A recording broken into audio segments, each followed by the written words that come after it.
สบายดีเป็นอะไรคือว่าอยากมาอยากมาเบิ่งนี่แหละเห็นอะไรอยากมาเบิ่งอยากมาเบิ่งนี่แหละเออยากอมานี่แล้วเฮือนตัวเองเฮือนเจ้าบ่ตัวเองฮ้อนบ่มานะฮ้อนนั่นแหละตัวได้แก้เสียฮ้อนเบิดน้ำหนาน้ำตาจนโตนี่แหละฮ้อนออกมาเป็นหยังคือมาซะอยากมา โอ้ยมันเฮือนตัวเองเด้เนาะแบบว่าตัวเองมาเฮือนตัวเองนี่แหละมาด้วยความดีใจมาด้วยความดีใจก็เลยอยากมาเลยอยากมาเอาหมอนมานำมานี่เนาะมันทมอยู่นี่จนมืดมานี่อยากกินอาหารการกินกับต้มมี่กินเนาะต้มกินนี่เด้เอาลงมาลงได้บ่นี่ไม่กันเท่าเพิ่นก็ย่างเองได้เหรอได้พี่น้องเอ้ยเพิ่นย่างมาหาเฮาอยู่ห้านเวียดพี่ได้ไปกินนี่นะเพิ่นเอิ้นใส่ข่อยไปน้ำแน่เพิ่นว่าแล้วย่านบ่ละว่านะย่านฮอดพ่อหมอว่าเคยเฮ็ดเป็นแบบนี้แล้วมันยากจะแตงอ่อนไปเฮ็ดให้ลองเบิ่งเกิดตอนเขามันญาติพ่อเป็นญาติว่าหยอกเปลี่ยนเลยเนาะผมเอ้ยโยแล้วพื้นแล้วดีใจเล็กนี่บ่แม่นว่าเหลือได้พี่น้อง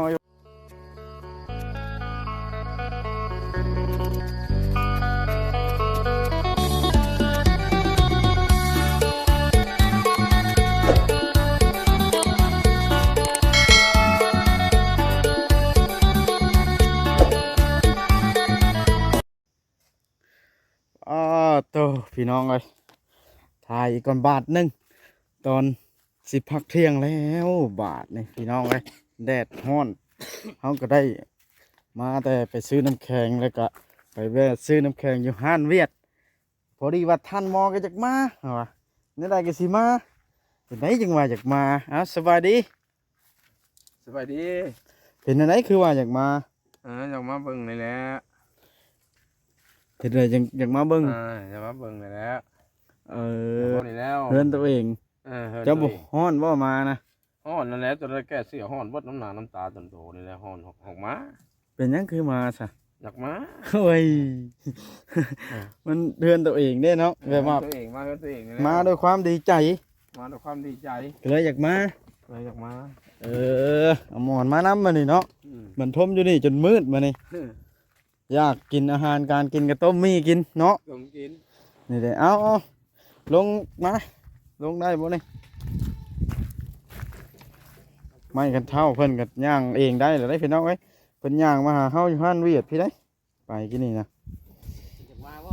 เพิ่นเอิ้นใส่ข่อยไปน้ำแน่เพิ่นว่า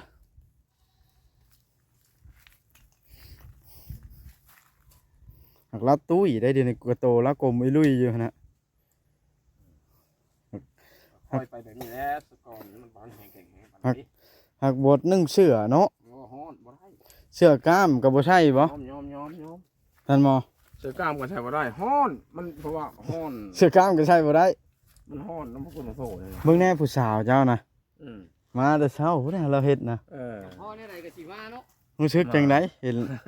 ห็นเราเฮ็ดนะก็ดีแล้วเรามาเฮ็ดซอยมาเฮ็ดน้ำเราจะให้เราเด้อบ่ให้แล้วให้เราเฮ็ดคนมาเฮ็ดบ่ให้แล้วเนาะเฮ็ดน้องอ้อยเรามาบ่เฮ็ดหยังก็ตากแดดน้ำกันจักเฮ็ดเพิ่นมาอยู่ห่มแม่นางเข้ามาห่มพี่เป็นทราบตัวนี้ขึ้นหลายทราบแบบไว้อยู่แล้วเนาะเจ้าย่านลาวบ่เราเฮ็ดได้กว่าค่อยแล้วค่อยยังบ่ายยังบ่ได้เราเฮ็ดได้กว่าเจ้าเก่งกว่าเจ้าล้านเท่าเนาะเอานั่งคุมงานเด้อบ้านในไผอู้งานมันเอิ้นหาแล้วเด้อว่าสิลุยต่อก่อนค่อยก็ได้น้ำแข็งในกระติกนะเฮ็ดสู้พ่อกินได้นังไปเอาน้ำแข็งเจ้าเย็นให้เรากินได้อ้อยไปให้ค่อยใช้ได้นั่นนะไปเราเฮ็ดกินเองบ่ได้น้องอ้อยนี่ใช้บ่ได้บ่สาวแตงอ่อนฮะหรือแบบไหนความหมายนะบ่อยขวบบ่จ่ายค่าแรงนะบัดเลิกงานตอนแรงนะใช้บ่ได้นะฮะ มา แล้วย่านบ่ละว่านะ ย่าน ย่านฮอดพ่อหมอว่า เคยเห็นเป็นแบบนี้หรือมันย่าน แต่แตงอ่อนไปเฮ็ดให้ลองเบิ่ง เกิดตอนเขาเป็นญาติพ่อเป็นญาติ ว่าหยอกเปลี่ยนเลยเนาะผมว่า โยแล้วพื้นแล้วดีใจ เล็กนี่บ่แม่นว่าเหลือได้พี่น้องเอาไว้เทคานเอ็นเททับหัวปองเยี่ยมพร้อมทับหัวปองเนี่ยตั้งหั้นนะพี่น้องแล้วก็คานตั้ง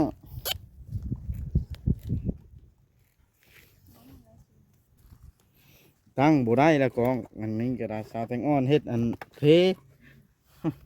แม่นว่าสาวแตงอ่อนหาแนว เองมัน ฮะ เริ่มเองมัน ล้มเองบ่แม่นว่าเจ้าเฮ็ดอันเพนะไปนะแม่ไว้บอกเวียกนะ ไว้ร้อยเนาะ ใหญ่เด้ไม่ค่อยสั่ง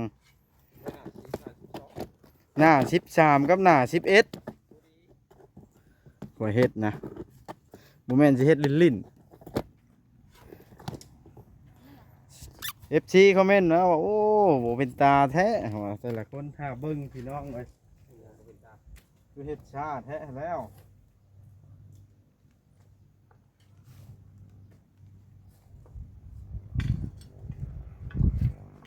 ไปนะแม่เขาอยู่ห่มน่ะบ่ได้เฮ็ดเวียกใครสิมาแข่งแดดมันบ่เป็นเด้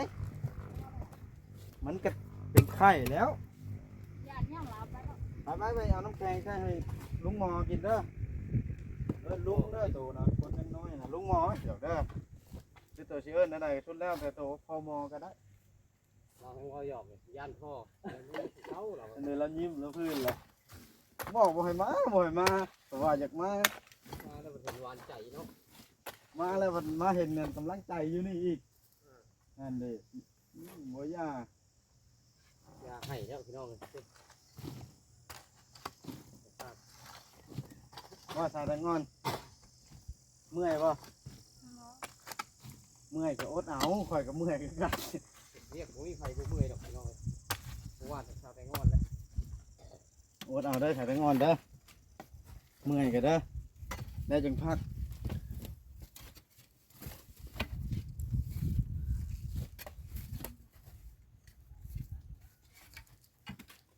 จะห้องนี่นะ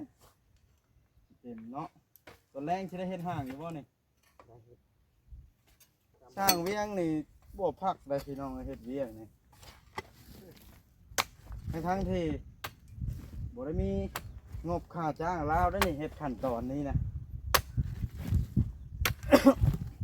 ลาจากแล้วงานนะเผาเวียกหลายหันบ่สร้าง มันเฮ็ดบ่ได้ครับตัวนี้บ่แล้ว มันยังบ่คืบหน้าเนาะ เฮ็ดยังบ่ได้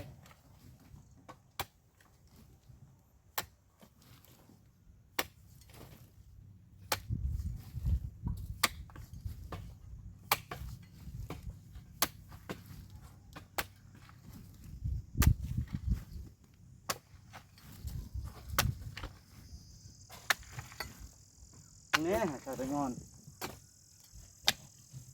นายใหญ่มาคุมเด้อมันนี่ผูกนั่งกันเทิมอยู่เตียงคุยเสื้อ ยิ้มอย่างเดียว นั่งยิ้มอย่างเดียวแค่วพัดซ้ำมัน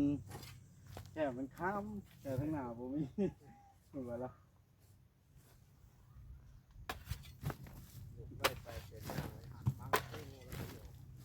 ค่อยๆแล้วเนาะนะค่อยๆแล้วทำดีแล้วจะเป็นเนาะโอ้ย บริยังมาแล้ว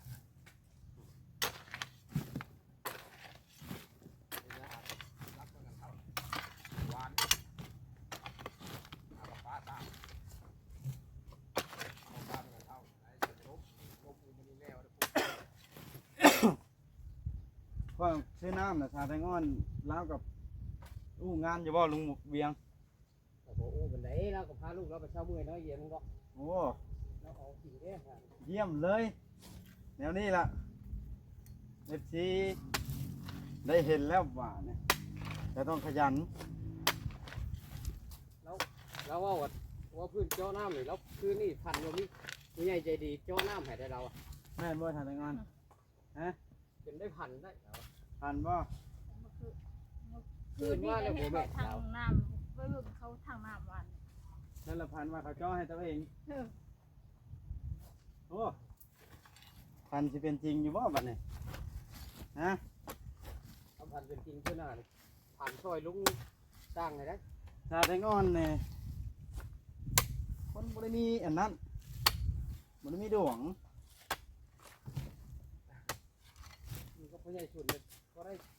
ดวงพญายชุนถึงวะ อ่า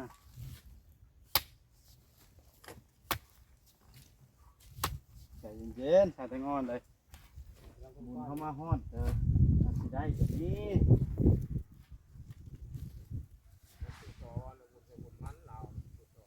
ฮะบุญพระบุญมันเห็นแล้วโอ้ใครในคืมแล้วบาทนี่ใครในแต่มันบ่แดดปานใดช่วงนี้เนาะ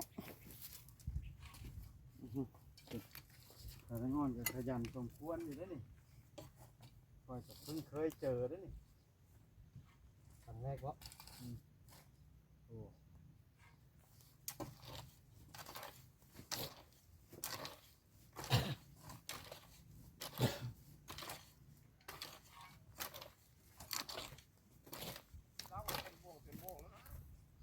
ชาแตงอ่อนตักแกมบ่วงเอิ้นเพิ่นมาเฮ็ดนะฮะชาแตงอ่อนมาพี่สิดอกมาลองตั้งคอยเบิ่งแน่เดี๋ยวจะบอกแล้วนะเฮ็ดจำแห้งไผแห้งมันนี่ล่ะท่านหมอเจ้าสิมาคุมกันได้เลย โอ้ยมาคุ้ม อย่าไปบังกล้องน้องอ้อยไปอยู่ห่มน้ำท่านหมออย่ามาตากแดด เอาเสียมช้อนไปให้เราเราสิได้โปรชั่น2 บ่วงนิ่มขโมยเอา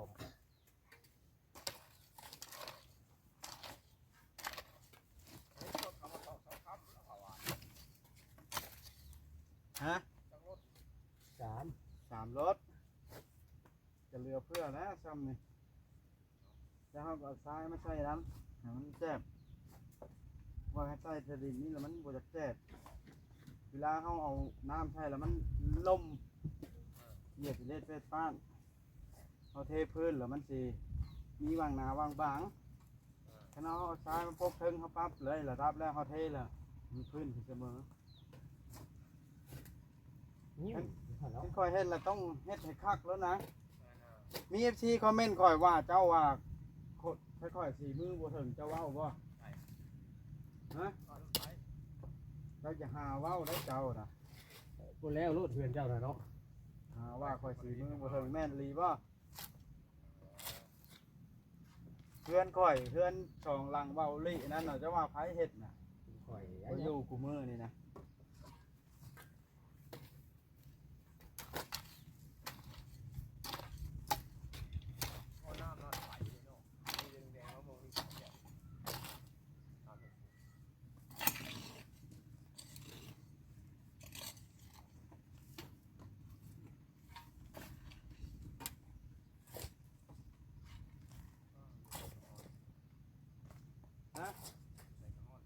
สินอนอีกแล้วบ่เดี๋ยวนี้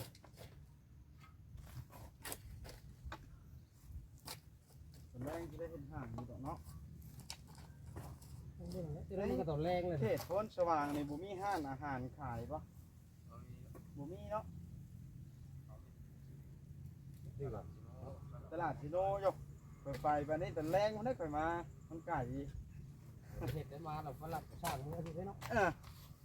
ไปว่านี่ยังทำเสร็จเนาะ ไปว่านี่แต่10 โมงยัง4-5 โมงยังมาฮอดเนาะ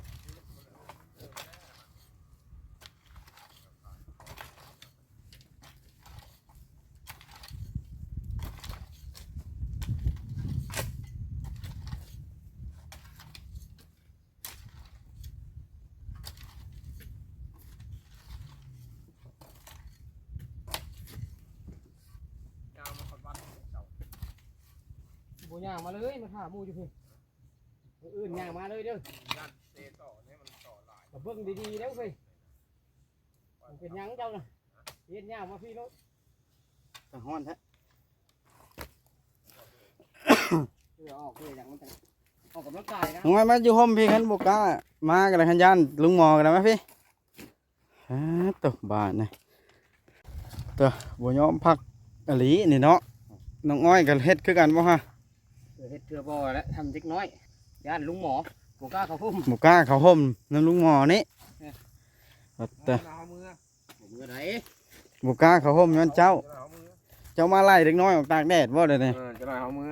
ฮะ เดี๋ยวมาบอกคำห่มเนาะ มาได้ไหมอ้อย อ่า ตากแดดร้อนให้ได้ป๊าดแต่พี่น้องเอ้ยลุงหมอมาแล้วลุงหมอมาแล้วผัดน้องอ้อยบ่กล้าเข้าห่มบัดนี่แม่นรีบ่ท่านหมอที่ว่าข่อยเห็น FC คอมเมนต์ว่าเจ้าเว้ากับข่อยสี่มือบ่ถึงนะ ตอนน้ำไผ่ จักแล้วข่อยเห็นเพิ่น ต เว้ อน นแรกก็ว่าน้ำไผ่ไผ่ก็บ่ได้มาหาไหน ฮะ ไผ่ก็บ่ได้มาหาไหนบ่ได้เอาอย่างไร ไปหาเว้าเด้อ โอ้ยบทเพื่อนสำนี้ดี ถ้าเบิ่งตัวจริงเบิ่งแน่ก็เฮ็ดคานบักใหญ่ไม้บักใหญ่ สี่มือในวัตถุนี้ บ่มีผู้ท่อ ก็ เทียบใส่ คานกับคานบนนั้นใส่สองก้อนไปเลยบนทานใหญ่ๆมันได้ขนาด15 หมดแล้วหน้า12คือกันแล้วว่าเพิ่นความหนามันน่ะโยกหน้าสาวพู้นแล้วก็เฮ็ดนะ นั่นแหละอย่าว่าหันเบิดจำนี่ ความแข็งฮะ เอาแข่งนะมันสิไปซ้าย ยินไดข่อยกับสร้างแก้วนี่ สร้างแกกับคนบ่ออกเลย สู่สีเนาะ มันบ่อยากออกแล้วคือเป็นทางแปลงได้จังแล้วคือไปบนใหม่ ข่อยก็บ่ต่างกันดอกสีมือฮะ เออ เพราะว่าข่อยน่ะเป็น YouTube ซื่อๆข่อยบ่ได้หารับงานซื่อ แม่แหละ ๆมันข่อยรับงานน่ะโอ้ย เออ สีมือนะบ่ธรรมดาเด้ เออ ก้อยนะเป็นหยังจังเฮ็ดเป็นท่านหมอข้อยสิเล่าให้ฟังเด้อข้อยไปทำงานเฟอร์นิเจอร์อยู่อันประเทศไทยน่ะ2 ปี เออ ข้อยเฮ็ดเป็นเบิดเกี่ยวกับไม้นี่บานประตอกประตูนี่สิเว้าเป็นภาษาเฮือนอันนี้ แม่แหละ แล้วข้อยก็มาเฮ็ดกับอ้ายข้อยก็เฮ็ดเป็นอีกเบิดอีก เป็นสร้างเนาะ อืม ได้แล้ว ไปเวียงนะ ถักแล้ว บ่แม่นธรรมดาเด้ แต่ถ้าเฮาบ่มีเครื่องไม้เครื่องมือสิได้เนาะ บ่มีเครื่องไม้เครื่องมือได้ใช้น่ะ ว่าเพิ่นอันเฮ็ดขายให้นะ เฮ็ดวงกบนะเออทำบ่ได้ตั้งโรงงานซื่อ อืม ๆเครื่องไม้เครื่องมือเฮ็ดเฮือนแล้วค่อยมีครบ อืม ไลเตอร์ใหญ่ไลเตอร์น้อยมีเบิด อืม วงเดือนโต๊ะซอยวงเดือนโต๊ะซอยไม้ใหญ่ไม้หน้าซาวนี่มี อืม ในเฮือนก่อนนะแต่ว่าค่อย วางมือแล้วเดี๋ยวนี้ โดเห็ดแล้วอะเนาะมีอันนี้ละเฮ็ด มาเป็น YouTube แต่กี้ค่อยว่าสิเป็นช่างเต็มตัวได้แล้วล่ะมันอันบ้านเฮาเศรษฐกิจมันบ่ดี อืม อันน้อย หากัโจ้ตัวใดมันพอดี อืม โจ้ก่อน ก็เลยเปลี่ยนทิศทาง อืม นะฮ้อนเนาะ ฮ้อนไหนเอ้าฮ้อน เป็นไง บ่ตก เบิ่งนี่ความแดดเบิ่งสิตาวไปให้ FC เบิ่งนี่โอ้โตข่อยยังข่าวกับเจ้าอยู่ว่าข่อยแข่งแดดเฮ็ดเวียกกันเนาะเพื่อข่อย เต็ เต็ ม ม เอา ไปได้ คอยบ่ก็ว่าแน่นี่ คนบ่รอจักนี้เนาะ เออ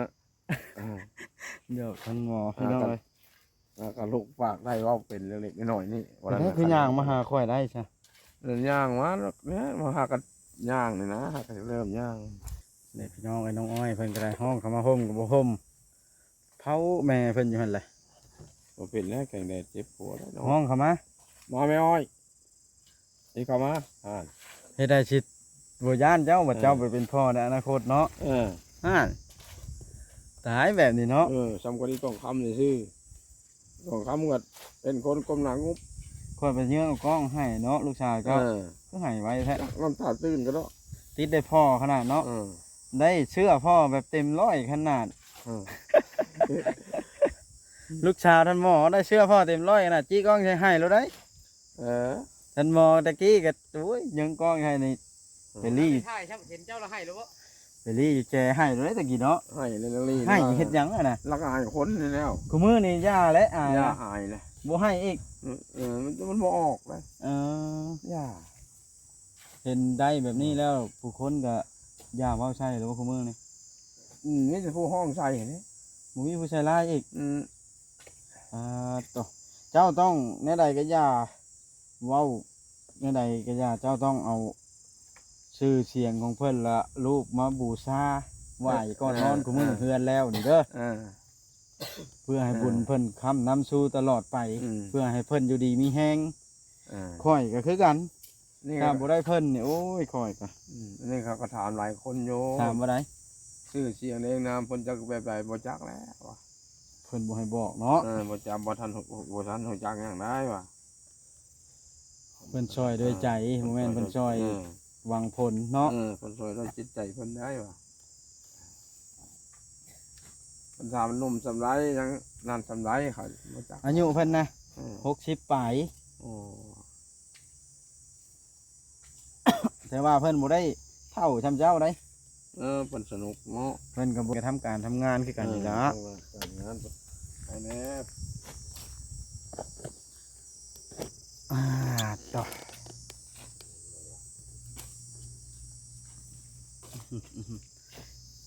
กินหยัง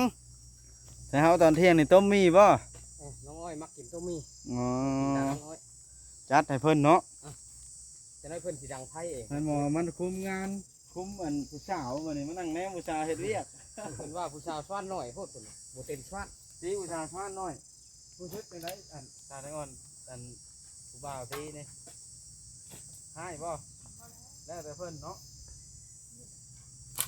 ไปอยู่ห่มน้ำพ่อนะนะพ่อไปเอามาเสียมนะ โอ้น้อยเนาะบ่ให้เขาห่มก็บ่เข้าบ้าน แล้วพอสิเพิ่นเข้ามาได้เจ้ามาได้มันเป็นห้องไปดินน้ำแน่ก่อนสิไปเจ้า แนมฟ้องให้ค่อยอันเด้อ ทุกนะเหรอ บ่แนมโทรเข้า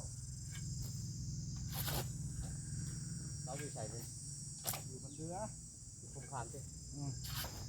ครับผู้ใด เดี๋ยวโหดพ่วงมาเดี๋ยว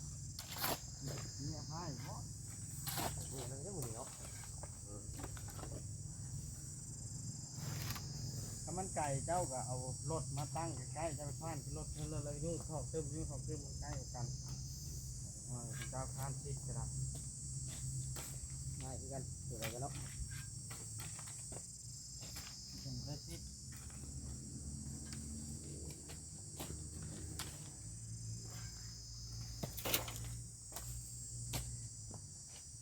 เอาเจ้ามาชะนี่จะลงนี่ก่อนสิฟ้าขึ้นมาแต่ถูก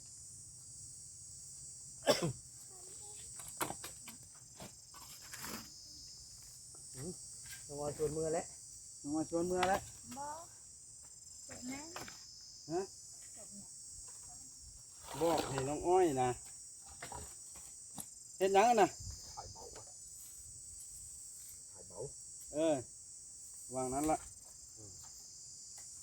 โชว์เครื่องผู้สาวละวางกันเลย ไปไปเลย เฮ้ย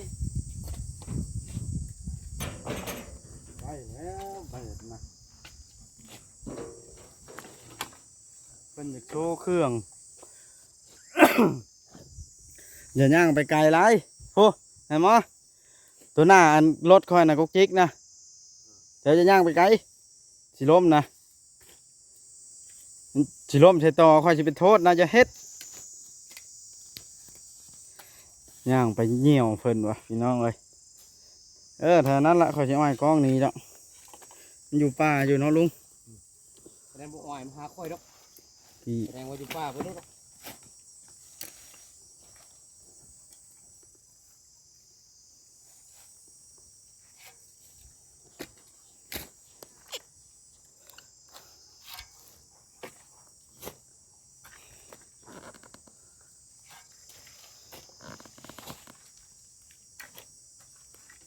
เนี่ยขะลงรถ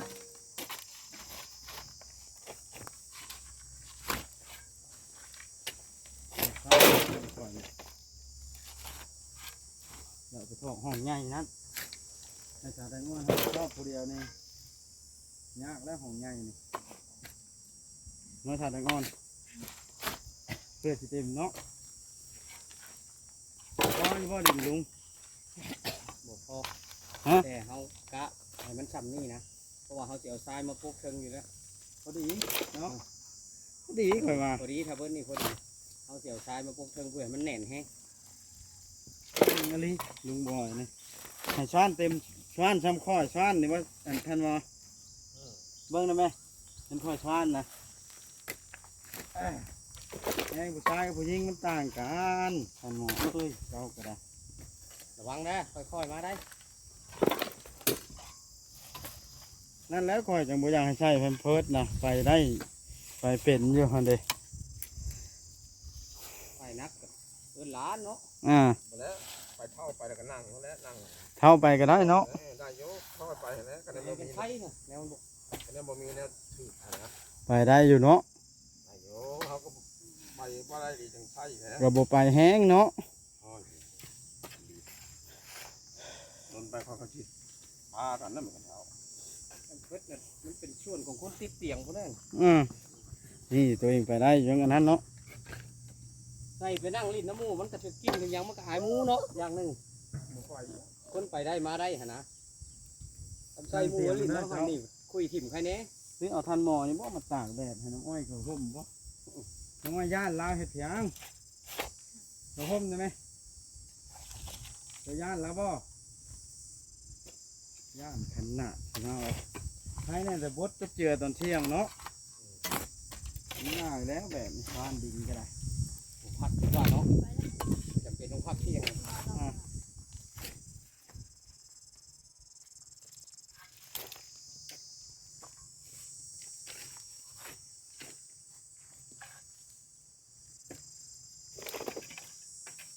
ก็ขอเลยเอาหนักเขาไม่บอกนั่นกล้องคอยจะก็อายุแต่เดียว ว่านะ นี้เขาเดี๋ยวทั้ง ท่านหมอมีความลับเดี๋ยวนี้สิบอกมักชาแต่งอนท่านหัวปิดกล้องกันว่าจะคิดเล่านะแต่ยายเอฟซีหุ่จักพี่น้องชาแต่งอนแห้งรอพังยิ้มเป้ยอยู่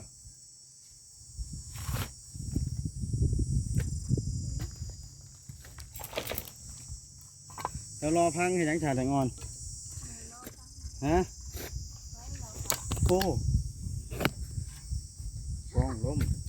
เกือบกระขาดบาททีนี้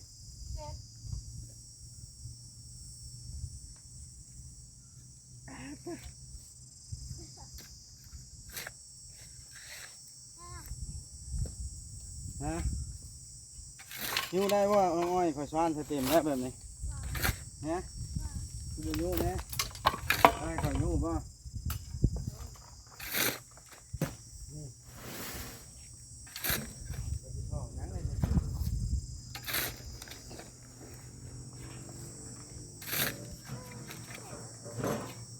น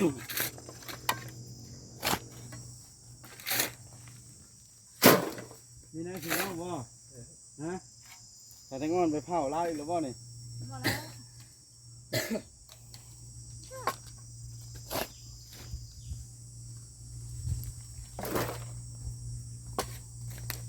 แตกแล้วหับลมคมในขนาดฝนตกใส่แห่งชวานง่าย แล้วมันเป็นก้อน มันอ่อนเนาะ ก้อนไหน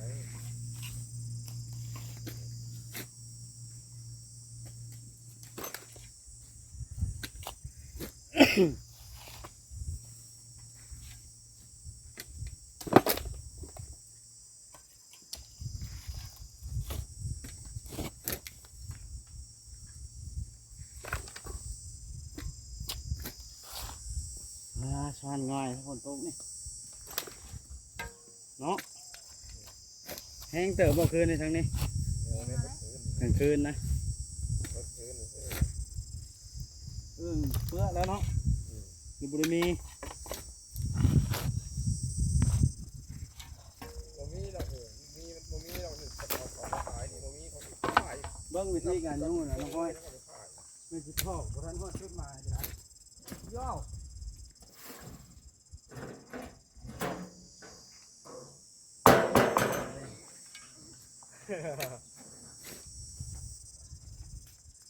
เห็นแล้วป่ะฮะหมูเป็นนี่ฮะ เ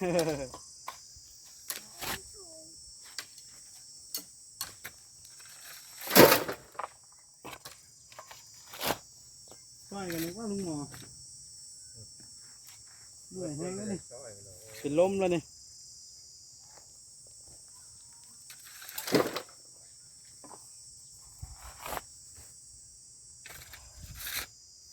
ลุงเวียง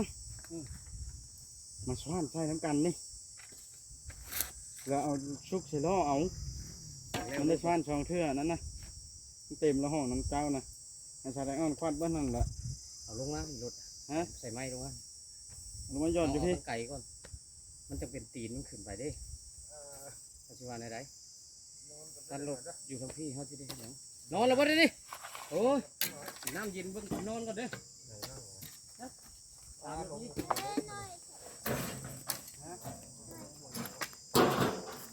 นอนแล้ว น้องอ้อยกล้าตีข่อยบ่ ปลาบวชไปซื้อน้ มันบ่มี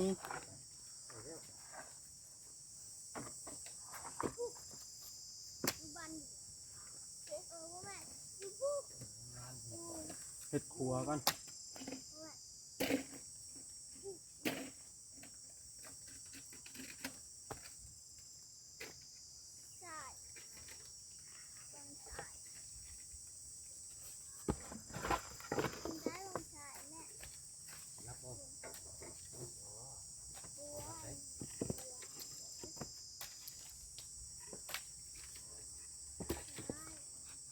เพิ่นมานั่นได้เพิ่นมาเผามองหวานใจเพิ่นได้ลุงหมอมานี่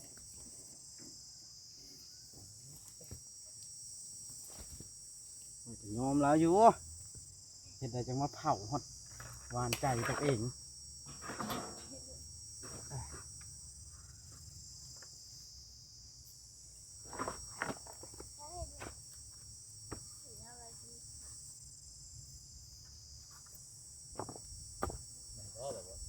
ฮะ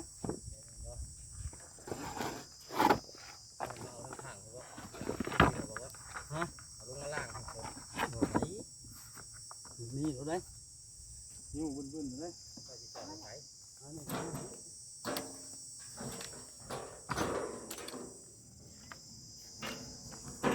นี่แบบนี้นะ ยกได้ ฮะ นี่ช้อนใช่รถมาเนี่ยใต้ครัวไปทอกช้อนขึ้นไปนั้นมันได้ช้อนสองเทื่อเมื่อยให้ชาไลออนชาเบิดหันละแล้วช้อนเต็มห้องใหญ่แล้วก็ห้องน้อยนั้นโว้นอนแล้วบ่ได้ดิ อ่อนก่อน ขอพักผ่อนอีกละ อ่อน สร้างกินน้ำเย็นบ่หาชาไลออนเข้าห้องกัน เขาเด้อ มาไหม กินน้ำกินน้ำกัน ยิบเดี๋ยวนี้ รับจอบผมซี่กัน ยังก็ได้พี่ชาวมา อ่า ยิบนี่เด้อขาสุกขายังก็ได้ หากระเต็มซองห้องเนาะรถพอน้องแพทย์ว่านะ แมน เออบ่ หนึ่งหรือเปล่า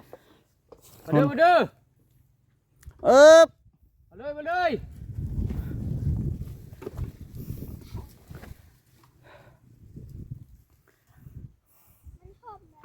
เขาโฮมกันเด้อย่านลุงหมอว่าลุกนั่งในกว่าท่านหมอให้หมูนั่งน้ำในกว่าลุกนั่งมันสินอนแล้วหมูบ่มีวังนั่งจะคนลุกอิงอะนะอิงต่อนะ ลูกบ่ได้หรอ โอ้ในหมวกกันน็อกพนักงานว่าขมือนี่ สบายดี สบายดี ใส่ถุงมือก็ถุงมือรถแข้งบ่านี่เฮ็ดแห้งอะไรพอน้องแพทย์เนี่ย โอดลี โอ้จบเป็นพ่อน้องแพทย์แต่โดนแล้วสบายดีพ่อน้องแพทย์อีกครั้งหนึง สบายดี เป็นไรคือแม่ถนนนี่เบิ้งเบิ้งจี้เบิ้งใกล้ๆเลยเป็นไรคือเฮ็ดแนวนี้นี่ เขาทอง เอ้ยเอาพี่น้องเอ้ยพ่อแพทย์มาทักทายเพิ่น เป็นอะไรนะ ไปจังใด อยู่ป่าแท้ ไปจังใดมาจังใดกูมือนี่ ทางใดมาทางใดก็บ่เห็นจะโดนเลยเนาะ แล้วยิ้มแล้วเราพื้นแล้วพ่อน้องแพทย์มาเยี่ยมสิได้จบคลิปลงแล้วได้บัดนี่ลุงเวียงเอ้ย จบกระ จบคลิปเช้าเมื่อยเนาะเอาสำบายดีจบคลิปสบายดีจบคลิปนั่งเช้าเมื่อยก่อนพ่อน้องแพทย์ เด้อนี่สิเปิดแล้วว่าเจ้านะว่าบอสจบแล้วเจ้าเปิดแล้วว่าเดี๋ยว แต่สาแตงอ่อนกินเป๊ปซี่บ่สาแตงอ่อนเย็นน้ำให้ลุงหมอกินได้ อันนี้เอา แต่มีเอ็มร้อยอีกฉันหมอกินบ่ได้เด้นี่ให้สาแตงอ่อนกินนี่ เ เจ้ากินได้บ่ ได้ เจ้าเฮ็ดให้งานเจ้าต้องกินเด้อ อันนี้ กินเพื่อเฮ็ดได้นี่ เอ้า พอน้องแผนยังบ่ได้เฮ็ดหยังได้นี่ ฮะ ให้พ่อน้องแผนกินเลย อย่า พ่อน้อง ซะ แผนช่วยบ่ บ่ นี่ กินก็บ่เป็นหยัง เออ เพิ่นว่าคลำก็ได้ ขอบคุณมาวัด เดี๋ยวพอน้องแพทย์ เขาจากแม่นี่มาวัด